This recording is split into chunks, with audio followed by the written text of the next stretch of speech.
อัลฮัมดุลิลละห์นะครับก่อนอื่นก็ขอชุกรต่ออัลลอฮฺซุบฮานะฮูวะตะอาลานะครับวันนี้ได้รับเกียรตินะครับจากพี่น้องเขาบอกอะไรนะทอล์กโชว์ใช่ไหมครับจริงๆผมไม่ค่อยคุ้นคำนี้นะแล้วก็อายด้วยเขินเลยนะครับแต่ว่าเอาเป็นว่ามาพูดคุยกับพี่น้องแล้วก็อย่าดูผ่านไลน์นะครับคนที่อยู่ในห้องประชุมห้ามดูผ่านไลน์นะครับต้องดูตัวจริงนะห้ามโดยเด็ดขาดเลยนะครับพี่น้องคอนเสิร์ตถ้าดูผ่านไลน์ยังไงก็ไม่มันฟังบรรยายดูผ่านจอยังไงก็ไม่ถึงเหมือนกับดูตัวกับตัวนะครับพี่น้องอินชาอัลลอฮ์นะใครจะแชร์ได้แต่เงื่อนไขต้อง10 คนขึ้นไปถึงอนุญาตให้ไลฟ์ถ้า2 คนดูเก็บแบตไว้ก่อนนะอินชาอัลลอฮ์นะครับอันนี้พูดเพื่อให้เราตั้งใจฟังนะครับอินชาอัลลอฮ์นะครับเราจะเริ่มหัวข้อผมได้รับอามานะห์นะครับเขาบอกว่าจุดเปลี่ยนพอจุดเปลี่ยนตรงนี้นะครับผมมีเวลาประมาณ40 นาทีพี่น้องที่รัก30 นาทีบรรยายให้ท่านอีก10 นาทีผมให้โอกาสคำถามอินชาอัลลอฮ์นะครับหรือ15 นาทีก็ได้คำถามทีนี้จุดเปลี่ยนวันนี้พี่น้องฟังบางเอ็มพูดแล้วนะครับเมื่อกี้บอกว่าบางเอ็มสอนในวิถีชีวิตหลายอย่างถ้าฟังและเข้าใจพรุ่งนี้ไปลาออกจากกุลิยะห์ได้เลยพี่น้องจริงๆนะครับถ้าเข้าใจที่บางเอ็มพูดเมื่อกี้นะพรุ่งนี้ถ้าลาออกจากมหาวิทยาลัยท่านก็เป็นอัจฉริยะได้เพราะบางเขาการอธิบายว่ารั้วมหาวิทยาลัยไม่ได้สร้างอัจฉริยะเพียงแต่รั้วมหาวิทยาลัยสอนอุปกรณ์และตัวเสริมในการให้คนเป็นอัจฉริยะแต่จริงหรือไม่มันอยู่ที่ตัวเราทั้งหมดเลยพี่น้องอัสบาบที่สำคัญที่สุดดังนั้นวันนี้ผมพูดในเรื่องของการเปลี่ยนอันดับแรกพี่น้องอิสลามจริงๆมาเพื่อเปลี่ยนถ้าอิสลามอยู่ที่ไหนการเปลี่ยนแปลงต้องเกิดที่นั่นหากคนคนหนึ่งมีชีวิตก่อนอิสลามแล้วหลังจากอิสลามแล้วเหมือนเดิมเลยนะครับแสดงว่าต้องพิจารณาแล้วว่าที่เข้ามาอยู่กับเราเป็นอิสลามหรือไม่ใช่อิสลามอัลลอฮ์บอกชัดเจนเลยถ้าเราเข้าใจอิสลามนี้พี่น้องเป้าหมายของอัลลอฮ์ซุบฮานะฮูวะตะอาลายุคริจุฮุมมินัสซุลุมาติอิลันนูรดึงออกจากความมืดสู่ความสว่างประวัติศาสตร์อิสลามจึงฉายให้เราเห็นหลายอย่างพี่น้องว่าคนที่ไม่น่าจะเป็นคนดีได้คนที่ไม่น่าจะเป็นชาวสวรรค์ได้คนที่ไม่น่าจะโผล่พ้นน้ำมาได้เลยพี่น้องคนที่ดูแลแบบต่ำต้อยมากๆหน้าประวัติศาสตร์เราไปดูนะครับพี่น้องไม่มีประวัติยุคไหนแล้วคนกลุ่มใดจะมืดยิ่งกว่าซอฮาบะห์ในยุคญาฮิลิยะห์ฮิกมะห์หนึ่งนะครับพี่น้องอัลลอฮ์เลือกมักกะห์อัลลอฮ์เลือกซอฮาบะห์นบีอัลลอฮ์เลือกนครมักกะห์เลือกนบีไปดาวะห์ที่มักกะห์มันเป็นการสอนแล้วมีฮิกมะห์ว่าจุดบอดที่สุดในโลกไร้อารยธรรมอยู่อย่างป่าเถื่อนอยู่อย่างไม่รู้อะไรเลยคนฉายภาพดีที่สุดของความชั่วคือคนที่อยู่ในความชั่วอยากรู้เรื่องหลังห้องน้ำอย่าถามเด็กที่ได้เกรดเออยากรู้เรื่องชีวิตของสาวหนุ่มที่อยู่ก่อนแต่งอย่าถามเด็กที่อยู่ห้องสมุดท่านได้ข้อมูลมาห้องได้กันเลยอยากรู้อะไรต้องถามเจ้าตัวอยากรู้วิธี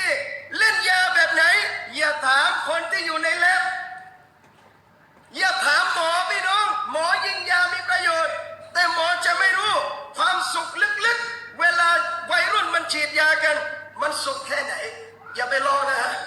ไม่ใช่พูดฟังคืนนี้ได้กำลังใจเอาว่าไหนๆเกิดมาทั้งทีลองสักโดดพูดให้เข้าใจเปรียบเทียบเลยบอกว่าซอฮาบะห์ก็ฉายภาพให้เห็นชัดเจนว่าญาฟัรบินอบีตอลิบบอกว่ากุนนาพวกเราในอดีตนั้นอยู่ในยุคญาฮิลิยะห์นะบุดุลอัสนามวะนะกุลุลมัยตะห์วะนะติลฟาวาฮิชพวกเรากราบไหว้เจ้าเวทพวกเราอะไรกินซากสัตว์ที่ตายแล้ว ความลามกเลวร้ายทั้งหมดพวกเราทำหมดเลยไม่มีความชั่วไหนพี่น้องที่ยุคญาฮิลิยะห์ไม่มีหมดเลยในความเลวร้ายต่างๆจุดอับที่สุดแต่อัลลอฮ์กำลังจะให้เห็นว่ามืดแค่ไหนอับแค่ไหนถ้าอิสลามไปถึงสว่างทันทีอัลลอฮ์ไม่ได้เลือกโรมอัลลอฮ์ไม่ได้เลือกเปอร์เซียอัลลอฮ์ไม่ได้เลือกชนชาติที่มีวัฒนธรรมสูงๆแล้วพี่น้องเพราะอะไรฮิกมะห์เวลาเราอ่านนะหากอัลลอฮ์ให้พวกเปอร์เซียพวกโรมัน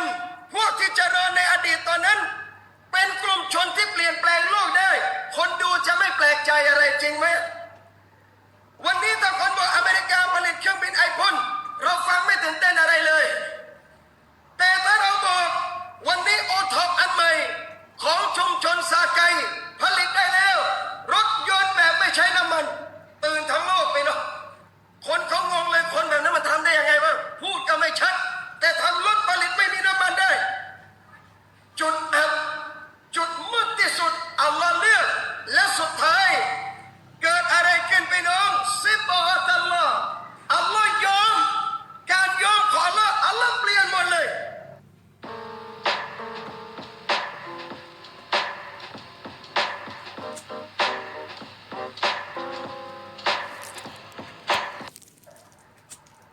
ฉะนั้นคำว่ามนุษย์เราวันนี้ทั้งผมและท่านเมื่อกี้บางเอ็มแซวไปนะบอกเคยเล่นดนตรีตอนนี้ก็ยังรักอยู่บางเอ็มนะแต่มันเล่นไม่ได้จริงๆพี่น้องใครไม่ลองไม่มีใครรู้ว่ามันสุขขนาดไหนแต่เมื่อสุขขนาดไหนพี่น้องอัลลอฮ์ให้เราเหมือนกับวัดใจเราเองสิ่งนี้ทำเราชอบสิ่งนี้ทำเรารักแต่อัลลอฮ์ห้ามมันอยู่ที่ท่านจะเลือกหรือทิ้งผมมาบรรยายวันนี้พี่น้องบางคนบอกว่าอาจารย์เปลี่ยนได้ยังไงไม่ใช่เปลี่ยนได้ยังไงเปลี่ยนบางจุดแต่บางจุดก็ยังเปลี่ยนไม่ได้ก็เยอะอันนี้ผมพูดกับน้องๆเหมือนเป็นพี่กับน้องเลยนะไม่ใช่อาจารย์อย่าเรียกว่าอาจารย์นะครับวันนี้อย่าเรียกเลยนะออกไปข้างนอกค่อยเหมือนเดิมบอกว่าวันนี้พี่คุยกับน้องยังไงอาจารย์ทุกคนผมอยากเกตมั่นใจว่าไม่มีใครเลวจนดีไม่ได้และไม่มีใครขอมาอัพในนักศึกษามันจะบัดซบจะเลวร้ายจนขนาดเป็นคนดีไม่ได้ไม่มีใครและท่านจะหาไม่เจอแม้แต่คนเดียวบนโลกนี้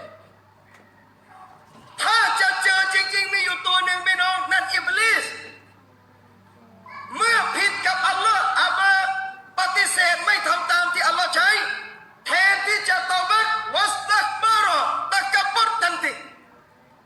ขอดุอาอย่าให้มันตายอย่าอัลลอฮ์เพื่ออะไรละอักอุดันนะละฮุมจะไปขวางทางพวกมันอย่าอัลลอฮ์ขวางทางที่เที่ยงตรงของอัลลอฮ์จนวันกิยามะห์ขออย่าตายขอแล้วจนวินาทีสุดท้ายนั่นชัยฏอนแล้ววันนี้ไอ้กระจอกอย่างพวกเราเนี่ยอัลลอฮ์เพิ่งกินนมทมขอโทษนะครับเพิ่งหัดเมาเอาง่ายๆทำแอร์เดินกลางเห็นบางทีหน้าตบไอ้ทิมเลยเปลี่ยนไม่ได้ผมเลวแล้วกับไม่คนจะพูดได้เลวจนเปลี่ยนไม่ได้แสดงว่ามึงไม่เปลี่ยน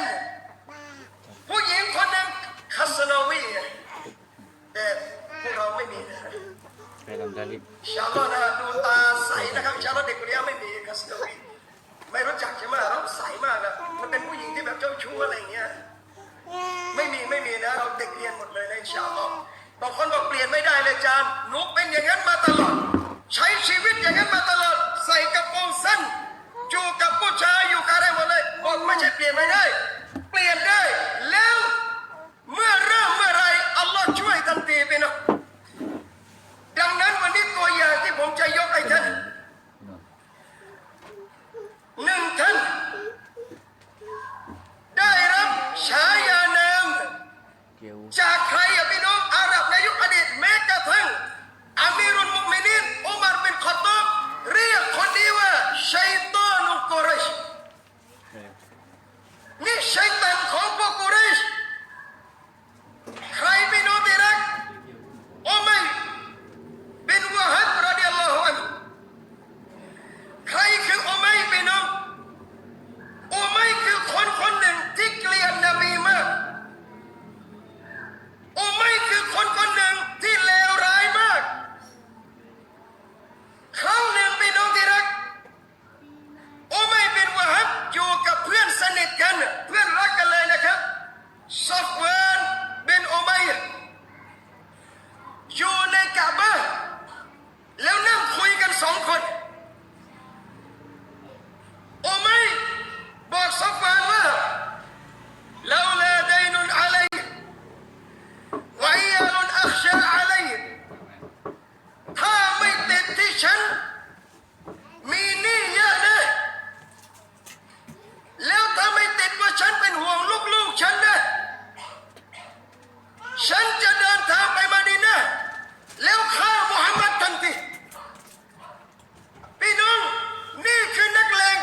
การเอง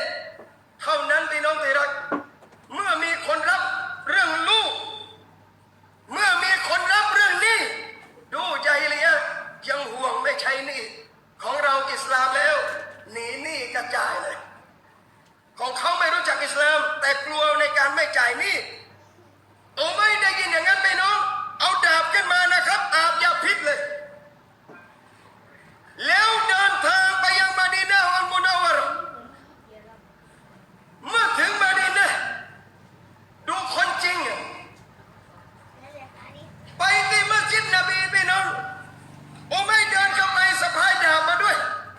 โอมัรเป็นค็อฏฏอบเห็นโอ้ไม่เดินมานะครับบอกเลยระวังให้ดีไอ้นี่มาไม่ดีแน่นี่ชัยฏอนกุรอยชเป็นชัยฏอนของกุรอยชโอ้ไม่เดินเข้ามาโอมัรถามว่ามามีธุระอะไรโอ้ไม่จึงหลอกว่าฉันมาจะคุยเรื่องไถ่ตัวประกันขอพบนบีมุฮัมมัดอุมัรบอกนบีพี่น้องรอซูลอนุญาตให้อุมัยเข้ามาหาใกล้ๆอุมัยเดินไปพี่น้องแต่อุมัรเป็นค็อฏฏอบยังสั่งพวกอันซอรว่าคอยดูอยู่ด้วยอย่าไว้ใจเด็ดขาดชัยฏอนกุรอยชแต่คนที่จริงยิ่งกว่านักเลงคนที่จริงยิ่งกว่าคนจริงใครอะพี่น้องมุฮัมมัดนบีของเราศ็อลลัลลอฮุอะลัยฮิวะซัลลัมโอ้ไม่ว่าดุโอ้ไม่ว่าเกรงนบีเกรงกว่าเมื่อโอ้ไม่มาใกล้ๆรอซูลถามว่ามีธุระอะไรโอ้ไม่บอกเหมือนกับบอกโอ้มัดคุยเรื่องเฉลยนบีบอกว่าท่านไม่ได้แอบคุยกับซอฟวานหรือโอ้ไม่ว่าถ้าไม่ติดหนี้ถ้าไม่ติดลูกท่านจะมามะดีนะห์แล้วมาฆ่ามุฮัมมัดคำเดียวพี่น้องเวลานบีพูดอย่างนั้นโอ้ไม่บอกว่าอัชฮะดุอัลลาอิลาฮะอิลลัลลอฮ์วะอัชฮะดุอันนะกะรอซูลุลลอฮ์วินาทีเดียวในการเปลี่ยนชีวิตของโอ้ไม่ย้อนดูตัวเราพี่น้องวันนี้เราเปลี่ยนเป็นคนดีของอัลลอฮ์ได้ในระดับหนึ่งทั้งหมดต้องมีเหตุให้เปลี่ยนถ้าไม่มีเหตุเป็นไปไม่ได้อัลลอฮ์ให้อัสบับในการเปลี่ยนจริงหรือไม่ขอโทษนะครับในที่นี้นะกี่คนพี่น้องอาเจนมาเล็กปั๊บละหมาดครบ5 เวลาเลยกี่คนในที่นี้อาเจนมาเล็กปั๊บฮิญาบตั้งแต่วันนั้นจนวันนี้ไม่ได้ถอดเลยอาจารย์อาจจะมีแต่น้อยมากๆน้อยมากๆเหมือนหาอะมีบ้าในนมเปรี้ยวพี่น้องแลคโตบาซิลัสหายากมองด้วยตาเปล่าไม่เห็นแต่ถ้ามองดีๆอาจจะเห็นบ้างตัว2 ตัวแต่คนดีในคนหมู่มากที่แบบนั้นชาบนะชาฟีอิบาดะติลลาห์เยาวชนที่เติบโตในการอิบาดะห์ต่ออัลลอฮ์หายากมาก 99.99% พันนั้นแหละพี่น้องพันนั้นแต่นั้นพี่น้องมันยังไงอะละหมาดบ้างไม่ละหมาดบ้างเอาแล้วถามตัวเองพี่น้องแต่ละคนวันนี้เรากลับมามีเหตุอะไรที่อัลลอฮ์ให้เรากลับวัยรุ่นคนหนึ่งพี่น้องอันนี้บอกเคสเรื่อง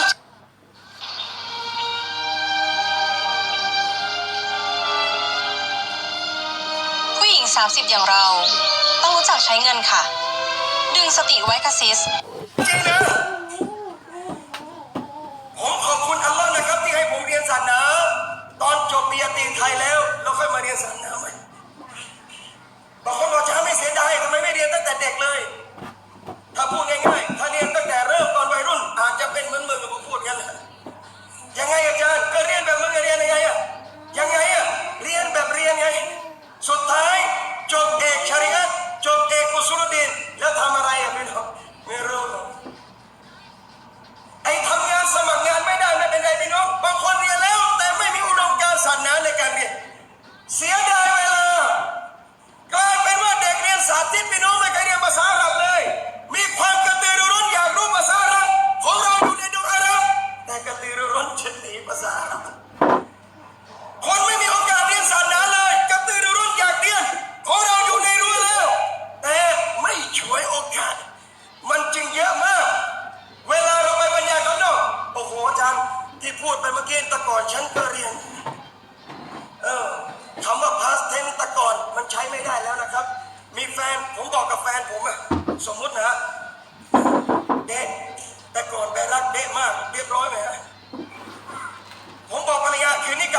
พเลยเมื่อก่อนผมรักน้องมากเลย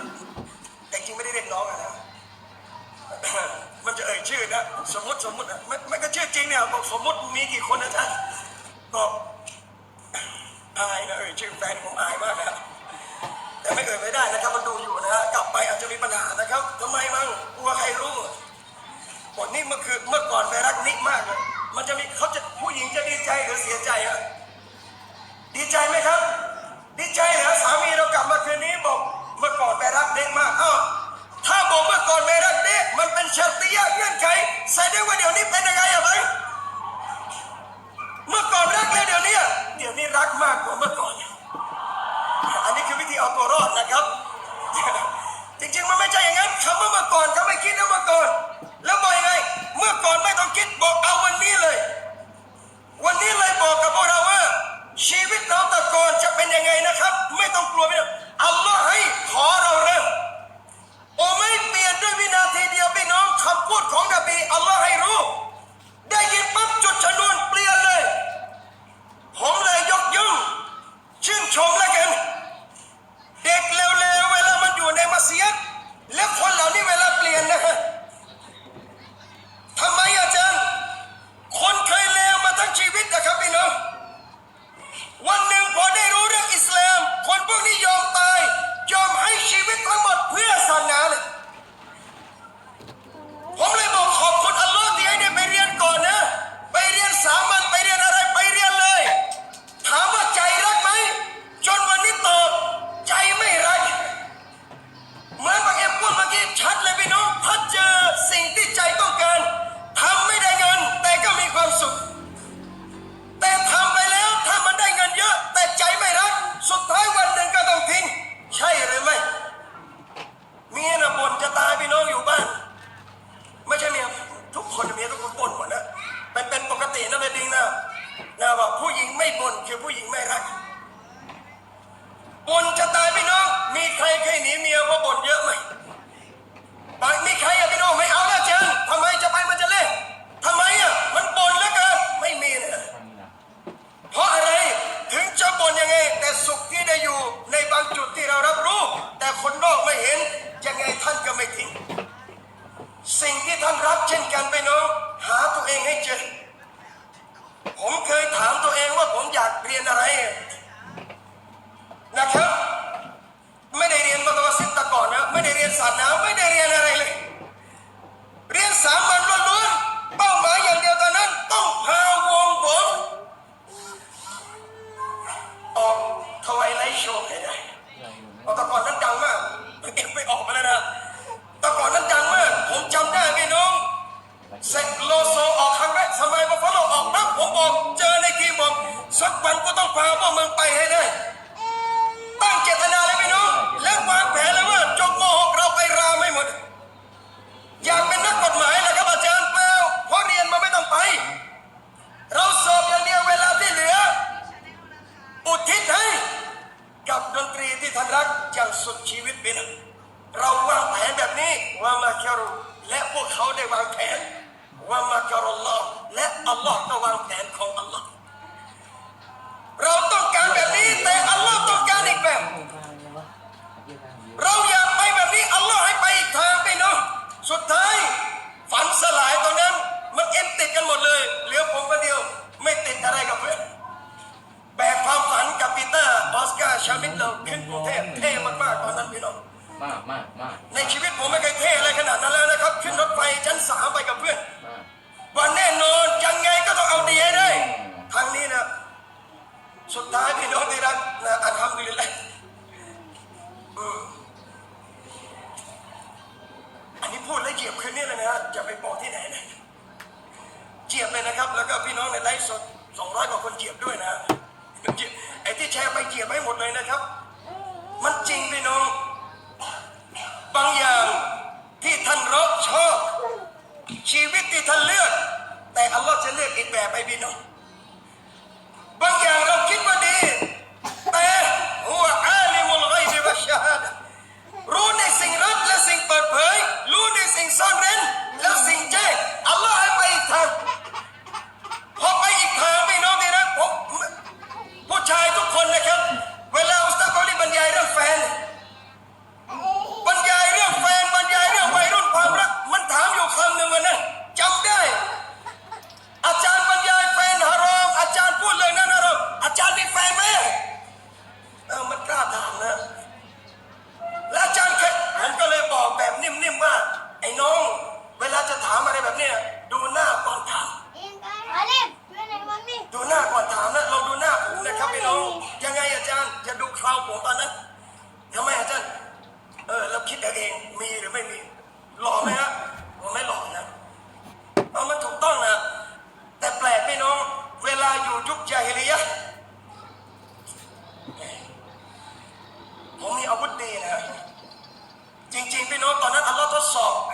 จำไว้เลยนะ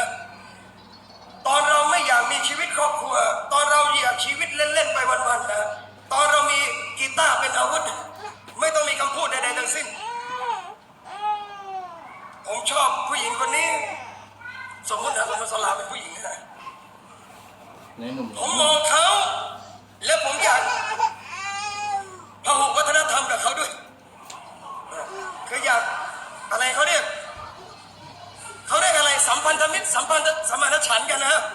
เราใช้ศัพท์ให้มันอินเทรนด์หน่อยนะครับสมานฉันท์กันนะเจอเช้าปุ๊บตอนเย็นนะครับจบหนังไทยแฮปปี้เอนดิ้งกันทีไม่ใช่ผมว่าเดียวอาชิตเกือบทั้งนั้นเลยนะครับ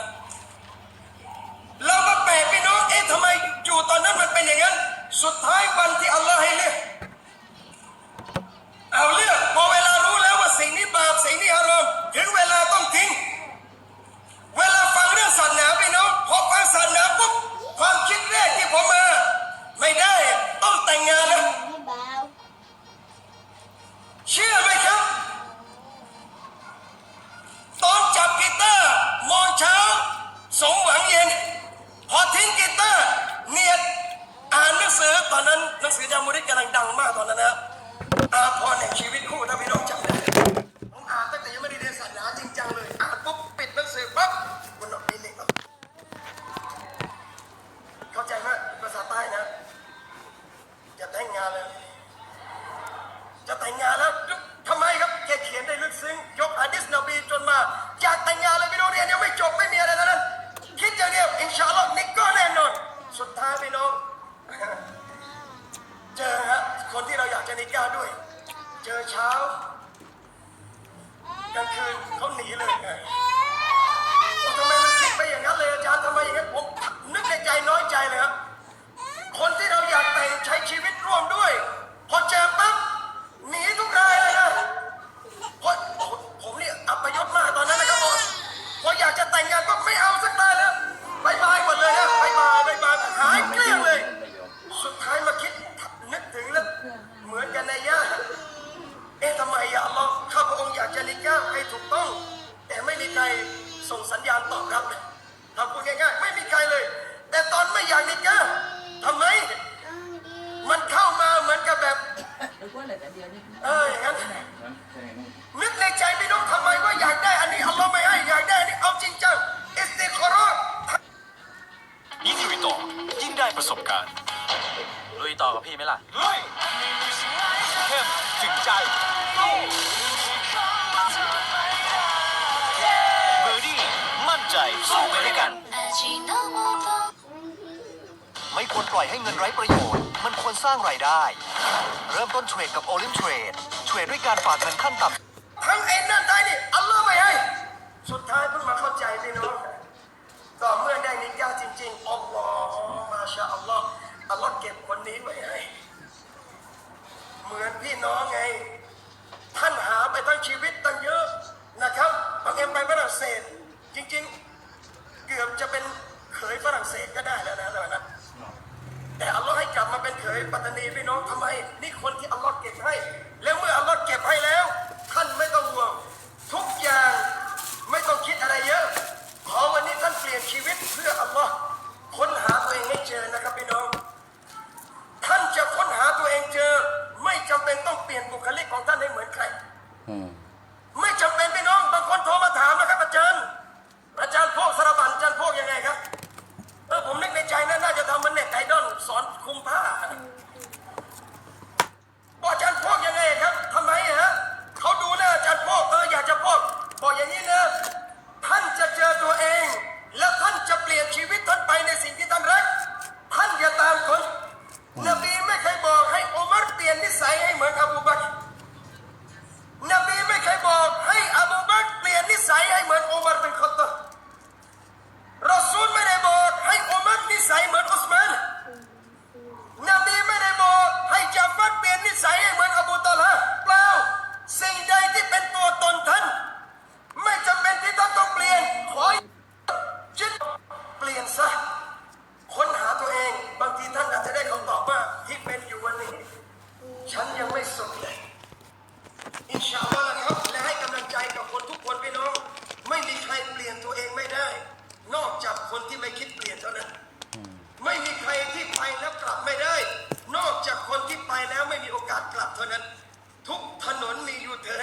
จงกลับเพื่ออัลลอฮ์อย่ากลับเพื่อคนอื่นถ้าท่านกลับเพื่ออัลลอฮ์ท่านจะกลับได้ตลอดกาลพี่นะแต่ถ้าวันนี้เราจะเปลี่ยนตัวเองเพื่อสิ่งนั้นและสิ่งนี้ท่านทำได้แป๊บเดียวแล้วท่านจะจบตลอดกาลมอบหมายชีวิตท่านให้อัลลอฮ์พี่น้องตะวักกันอัลลอฮ์พี่น้องมอบหมายเดินให้ถูกต้องและเดินทางที่ท่านมีความสุขและจงรับข่าวดีพี่น้องสิ่งที่อัลลอฮ์เตรียมให้งดงามแล้วยิ่งใหญ่เสมอกับคนที่เปลี่ยนชีวิตตัวเองเปลี่ยนนะครับพี่น้องอินชาอัลลอฮ์ถ้าเปลี่ยนตัวเองไม่ได้ท่านก็เปลี่ยนโลกไม่ได้ถ้าท่านเปลี่ยนตัวเองไม่ได้ท่านก็เปลี่ยนโลกไม่ได้แล้วเมื่อไม่มีทางแล้วเปลี่ยนโลกไม่ได้คุณค่าอะไรที่พี่น้องเกิดมาเป็นมุสลิมเพราะมุสลิมหน้าที่เขา